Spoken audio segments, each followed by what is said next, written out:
Hey there, if you follow us on our YouTube channel or our website, you know my name is Scott Talley. I am the owner broker here at 5Market Realty, where we like to do monthly market updates for our clients, people that follow us, and really anybody that's interested in the Athens area real estate market. We provide information on what we're seeing. We kind of look back over the past years. If you're interested in the Athens or Oconee real estate market, be sure to click subscribe.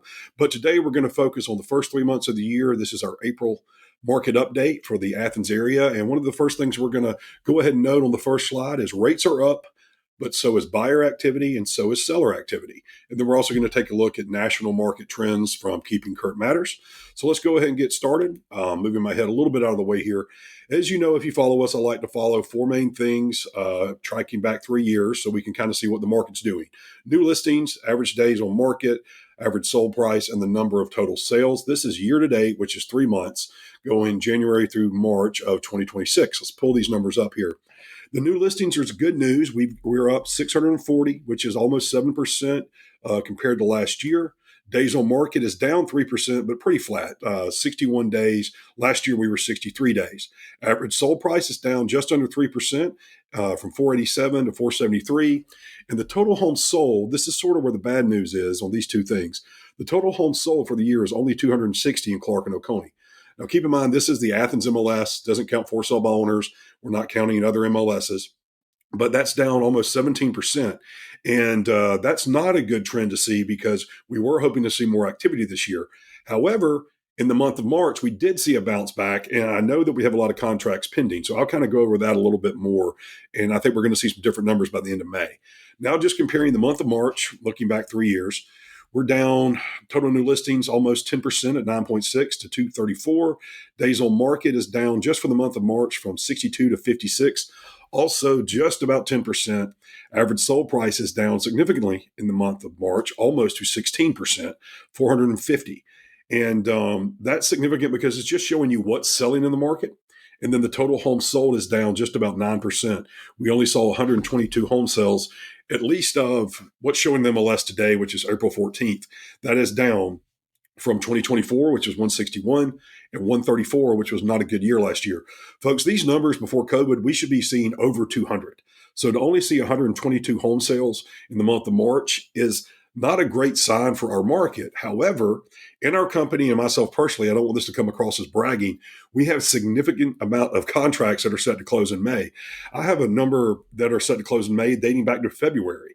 So right now, with the amount of pending home sales we see in the next 45 days, we are seeing a lot of good activity. It just hasn't vetted its way through to actual sales in the month of March right now. But the first 3 months we have been slow on sales. We expect it to get better in the next 45 days.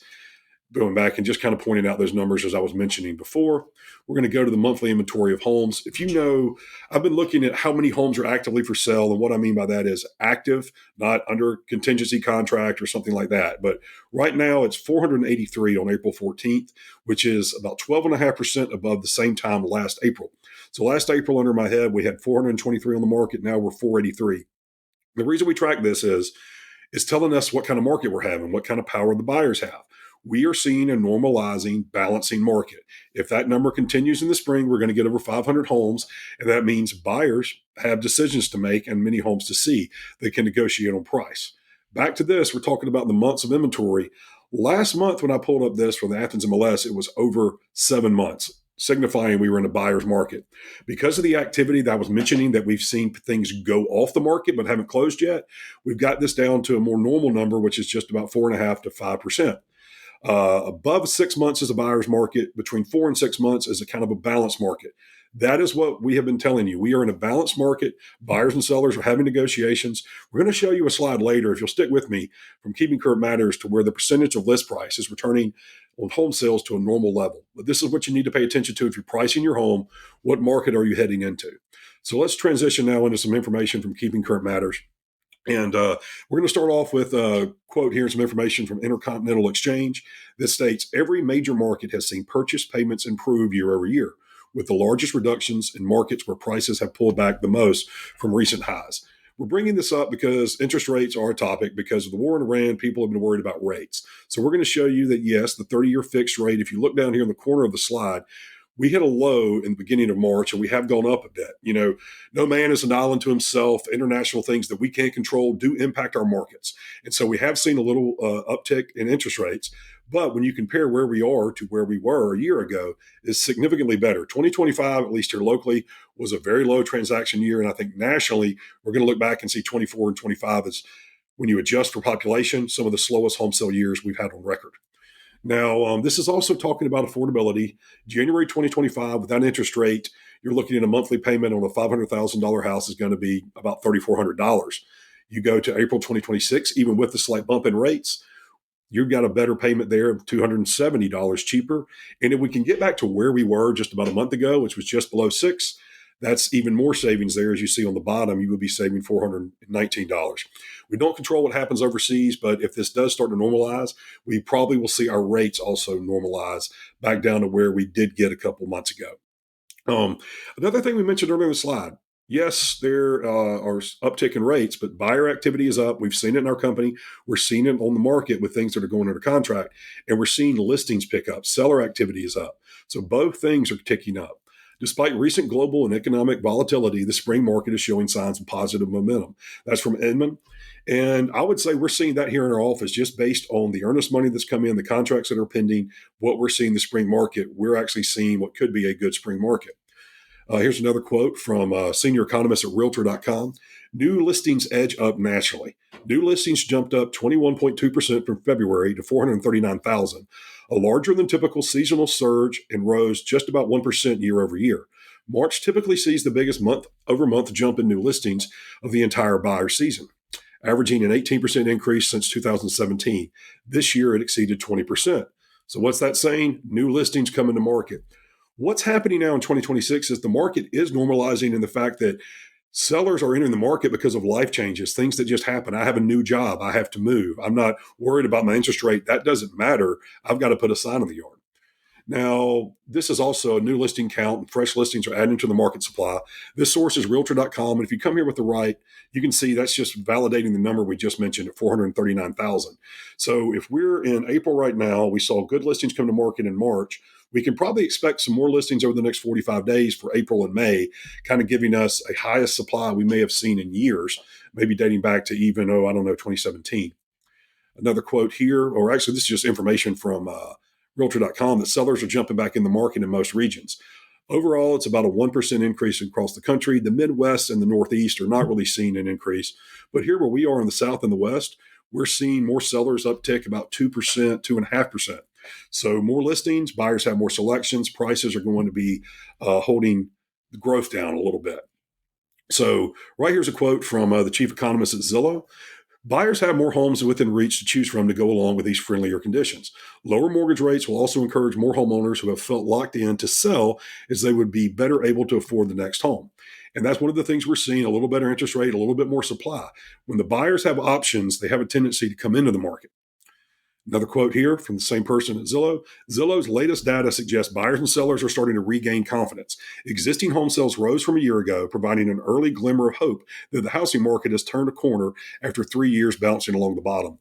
What I mentioned before is 2024, 2025 nationally, when you adjust for population, some of the slowest home sale years we've seen since, maybe the early 80s. Very bad climate because people have been locked into low rates and hesitant to put their home on the market.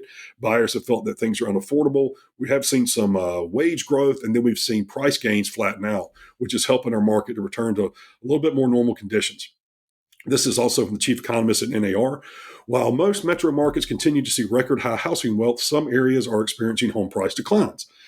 These declining markets are concentrated primarily in Florida, Texas, where robust supply and recent home constructions are increasing competition amongst sellers to attract buyers. So some areas are seeing price declines, and most areas are just seeing it flatten out. Let's take a look at here. This is regional markets are moving at different speeds. So you can see here existing family home price by region. You're down in the West from 614 to 603. We're pretty flat here in the South, 356 to 356, 800. I'd say that's what we're seeing here in the Athens area too. Prices are kind of remaining flat as they were from a year ago. In the other parts of the country too, these price gains are pretty flat. Maybe the Northeast has the highest gain here, going up from 464 to 479. Again, that's still not a very large gain. This is good news for buyers in the market right now. Another quote here: this marks the 22nd consecutive week of flat or negative price growth year over year. Asking prices are falling meaningfully. Welcome news to buyers. This is also evidenced by the year over year price per square foot metric, which fell down 2.5%, a rate slightly slower than 2.6% the previous week. The per square foot figure suggests an underlying drop in home prices is taking place, not just a mix of smaller homes coming to market. So we are seeing some price drop nationally, but don't consider that to be something drastic. If you bought a home in 2021, let's say for $300,000, and you're going to put it on the market now for $450,000, that's a win. It might just not be worth $465,000. Listen to your real estate professional on the price. That can make a difference. The sellers having all the power, that has shifted in our market. It is a balanced market. You may not get all the numbers you're asking for as a seller. You may need to negotiate. And that's what I'm going to come to here and kind of where I want to end. You've stayed with me for a while, but this is basically looking at the list price percentages of what something sold at going back to 2012. Follow me here on the right-hand side. This green bar indicates what's sold below list price. In the middle here, the kind of gray neutral color is what's sold at asking and what's sold above. You can see right here, it's 62% of listings sold below list price. Where else do you see those numbers? Well, let's look here, 2019, 2018, 2017. We're back to what a normal market behaves like, which is buyers and sellers having negotiations, letting the market decide where the price is. When that didn't happen was 21 and 22, when basically 40+% of sellers were getting more than asking price. That was abnormal. We're in a normal time now. So if you're a buyer that needs a house, you shouldn't be worried about things you can't control. You do have more options. If you're a seller that needs to hit the market, pay attention to your price. That is most often than not the reason your house is not selling. It's your asking price. It's not the photos. It's usually the price you're asking. And that's our market update. Thank you for sticking with me. We do have a new photo. I think we chose the wrong time of day. I don't love it. It was a little too bright. So sorry, 5Market agents, if you stuck with me. I'm probably going to get this to be redone again. But it is a pretty good photo, especially if you cover my head. So thank you for sticking with us. Anyone in this picture can help you if you're looking to buy or sell. Info at 5M Realty. Thank you for sticking with me for a very long market update today, 12+ minutes. Have a great April. And hopefully your tax day coming up tomorrow is not too bad.